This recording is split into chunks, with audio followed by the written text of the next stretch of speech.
Hello viewers, আসসালামু আলাইকুম। রাহেনাজ ব্লগের আরও একটা নতুন ভিডিওতে সবাইকে স্বাগত। কেমন আছো সবাই? আশা করছি ভালো আছো। আমরাও তোমাদের দয়া আলহামদুলিল্লাহ অনেক অনেক ভালো আছি। তো আমি এখন মেয়েকে স্কুলে দিয়ে গিয়েছিলাম একটু অন্য দরকারে, তো সঙ্গে থাকো, দেখাবো। আর এই যে হচ্ছে এখন রোদ্দুরের ভেতরে ছাতা মাথায় দিয়ে হাঁটতে হাঁটতে যাচ্ছি। তো এখান থেকে আমার বাড়ি কিন্তু এখন মোটামুটি ভালোই দূরে। আমি এখন হাঁটতে হাঁটতে যাচ্ছি, মানে গাড়ি নিলেও হয় না নিলেও হয় এরকম। তো ভাবলাম যে রোদ্দুরে একটু আস্তে আস্তে হাঁটতে হাঁটতে যাই, আর তোমাদের সাথে ভিডিওটাও করতে করতে মানে শেয়ার করতে করতে যাই। তো যাই হোক, আমার ভিডিও যদি ভালো লাগে অবশ্যই আমার পেজটাকে ফলো করে পাশে থেকো, আর ইউটিউব চ্যানেল থেকে যদি দেখে থাকো ইউটিউব চ্যানেলটাকে সবাই সাবস্ক্রাইব করে দিও। তো এই যে কী কী কিনতে গিয়েছিলাম দেখো। মেয়ের হচ্ছে যে স্কুল থেকে বই দিয়েছে জানো তো, তার স্টিকার ছিল না, স্টিকার আনতে গিয়েছিলাম। আর ওর হচ্ছে চুলের ক্লিপ ছিল না, সেগুলো কিনে রাখলাম। সামনেই ক্রিসমাস আসছে, স্কুলে ক্রিসমাসের সেলিব্রেশন হয়, তো আগের থেকে মনে করে গিয়েছি যখন কিনে নিয়ে আসলাম। আর আমার জন্য একটা ওই যে মানে রোজ ওয়াটার নিয়ে আসলাম। আর মেয়ের জন্য মেনলি গিয়েছিলাম এইসব জিনিসগুলো মেয়ের জন্যই কিনতে। তো মেয়ের জন্য ওষুধ নিয়েছি। কিছুদিন হচ্ছে মেয়ে হচ্ছে একদম ঘুমায় না, খায় না, কেমন একটা হয়ে গেছে। তো বাচ্চারা কি জানো তো, ওদের হচ্ছে ওই যে খেলাধুলো করে, এতে করে কি জানো তো, ওদের ওই যে লাফালাফি করে খেলে। আমার মেয়ে খুব মানে দুরন্ত টাইপের, বললেও শোনে না কথা। তো খাওয়া দাওয়া না করলে যদি বেশি লাফালাফি করে এদের তো শরীর খারাপ হয়ে যাবে। আর এখানে নিয়ে এসেছি ব্যথার ওষুধ। আর এই যে কী কী নিয়ে এসেছি, ভ্যাসলিন নিয়েছি দুটো, আর হচ্ছে একটা মেয়ের জন্য কালার পেন্সিল, আর পেন্সিল, দুটো খাতা, এগুলোই আনতে মেনলি গিয়েছিলাম।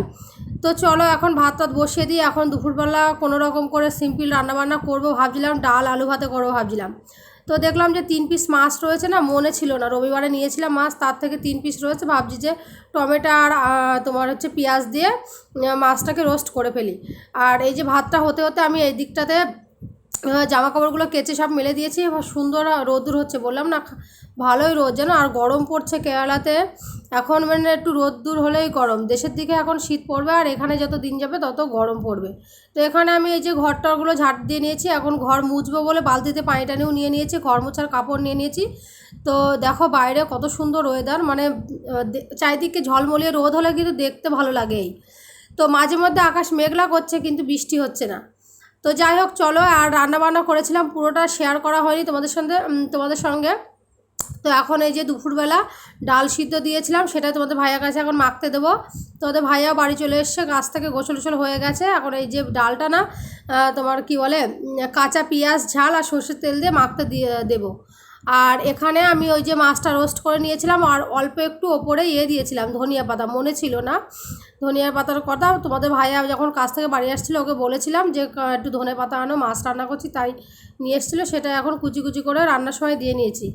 এখন যাই হোক, বিকালবেলা তোমাদের ভাইয়া যাবে বাজারে, কারণ এই 2 সপ্তাহ হচ্ছে আমাদের মাংস খাওয়া হচ্ছে না। আর আমার মেয়ে একটু মাছ টাছ খায় না খুব একটা, মাংসটা বেশি ভালোবাসে। তো আজকে গিয়েছিল মেয়েকে স্কুল থেকে হাফ রাস্তায় আমার কাছে দিয়ে, তারপর ও চলে গেল বাজারে, বাজার করবে। মানে সবজি বাজারও নেই, রবিবারে বাজার করা হয়নি আমাদের। তো আমাদের বাজারে কিন্তু রবিবারেই করা হয়, এক সপ্তাহের সবজি বাজারটা যা লাগবে কম বেশি।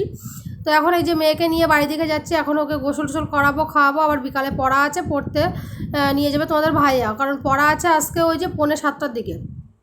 তো এখন এই যে বায়না, বাড়ির সামনে একজনদের বাড়ি থেকে গাছ ফুল রয়েছে, তাই হচ্ছে একটা গোলাপ ফুল দেখেছে, ওটা ছিঁড়ে দিতে হবে। তো আমি বললাম যে থাক এখন নিস না, ওরা হচ্ছে বকবে, তাও ওর মানে শুনবে না, কি করব, এখন দিচ্ছে এই যে ছিঁড়ে। তো এখন নিয়ে যাচ্ছি। আর দেখতে পাচ্ছ এই পাশের একটা মানে মাথার ফিতে খোলা। তো কি করে জানো তো, লাফালাফি করতে করতে 2-1 দিন ফিতে কেন ওই চুলও খুলে বাড়ি আসে, তো এরকমই করে। তো যাই হোক, তোমাদের ভাইয়া এই যে সন্ধ্যাবেলা মেয়েকে বললাম না গোসল টোসল করে একটু শুতে দিয়েছিলাম, বললাম যে তুই একটু শো, এখন তো পড়া নেই। তো এই যে বাজার থেকে আসার সময় যে এত সবজি টবজি নিয়ে এসছে, পরে দেখাচ্ছি কী কী নিয়ে এসছে। তো আর সাথে নিয়েছিলাম গরম গরম গরম সিঙ্গাড়া, আর হচ্ছে চাটনি, আর আলুর চপ দুটো। আর এই যে মাংস নিয়ে এসছে, আমি এখন ভালো করে ধুয়ে প্রেশার কুকারে একটু সিদ্ধ করতে বসিয়ে দেবো। আর এদিকে মেয়েকে খাইয়ে দেবো, কারণ মেয়ের পড়ার সময় চলে আসছে। তোমাদের ভাইয়া বাড়ি এসছে তখন তখন 6:30 বাজে, আর ওর তো পড়া রয়েছে। তো তোমাদের ভাইয়ার আমি বললাম কি, যেহেতু ও কদিন ধরে চুল কাটবে করছে, তো চুল কাটা হচ্ছে না। আমি বললাম যে তুমি তাহলে চুলটা কেটে আসো, আর আসার সময় মেয়েকে নিয়ে আসবা। আর আমি ওকে দিয়ে এসেছি পড়তে। তো এখানে দাঁড়িয়েছিলাম, পড়তেও চলে গেল। তারপর আমি বাড়ি এসে সেই যে মাংসটা সিদ্ধ করে রেখেছিলাম প্রেশার কুকার, একটু নুন হলুদ ঝালের গুঁড়ো দিয়ে। এখন এই যে কড়াইতে একটু তেল দিয়ে নিয়েছি, কারণ অনেকটাই তেল দিয়েছি, পাঁপড় ভাজবো। মাংস হলে আমাদের পাঁপড় মানে ভাজা খাই আমরা। তো এই যে পাঁপড়টা আমি এখন ভেজে নিয়ে তুলে নেব। তো তুলে নেওয়ার পরে আমি এখানে এই যে আলুটা একটু হলুদ দেবো না, শুধু নুন দিয়ে ভেজে নিচ্ছি। আর এই যে এই পাশে পাঁপড়গুলো সবগুলো ভাজা হয়ে গেছে, মাঝখানতে একটু ভেঙে নিয়েছি, নইলে অনেকটা বড় বড় হয়ে যায় ভাজার পরে, তো থালায় নিয়ে খেতেও অসুবিধা। এই যে মাঝখানতে ভেঙে নিয়েছি। আর এই যে সেই মাংসটা সিদ্ধ করে নিয়েছিলাম বললাম। তো এইদিকে আমি মাংসটা বসিয়েও নিয়েছি, ওই দিক থেকে মেয়েকে নিয়ে বাড়ি চলে এসে তোমাদের ভাইয়া এখন করতে হবে চা। কারণ ওই যে আমাদের হচ্ছে সিঙ্গাড়া আলুর চপ রয়েছে, তখন মেয়ে খেয়ে গিয়েছিলো, ওর পড়ার সময় হয়ে গিয়েছিলো, এই কারণে গরম গরম। আর আমরা আর খাইনি, এখন খাবো একটু আদা দিয়ে চা করবো। মেয়ের হচ্ছে কাশি, তো ভাবলাম যে একটু আদা দিয়ে চা করি। তো সে চাটা বসিয়ে দিয়েছে। আর এর ভিতরে হয়ে গেছে অন্য একটা বিপদ। আমার মেয়ে টিউশনে গিয়ে ওর হচ্ছে মানে ও পড়ে দোতলায় টিউশনে, তো নামতে গিয়ে মানে সিঁড়িতে পায়ে লেগে খুবই কান্নাকাটি করছিল। বাড়ি এসে সেটা নিয়ে পা ডলতে ব্যস্ত তোমাদের ভাইয়া। আর আমি এই পাশে চা করছি একবার, রান্না করছি একবার গিয়ে দেখে আসছি। তো যাই হোক, আজকের ব্লগ এতটুকুই। ভালো লাগলে আমার চ্যানেলকে সাবস্ক্রাইব করো, আর ফেসবুক পেজ থেকে যদি দেখে থাকো পেজটাকে সবাই ফলো করে পাশে থাকো। চা হয়ে গেছে, চলো চাটা খেয়ে নিই। তো মেয়েকে চা করে দিয়েছিলাম, ও আর খায়নি, ওই যে কান্নাকাটি শুরু করে দিয়েছে, পা ব্যথা যন্ত্রণা করছিল মনে হয় এই জন্যে। তো যাই হোক, আজকের ব্লগ এতটুকুই। দেখা হবে নতুন ভিডিওতে, বাই।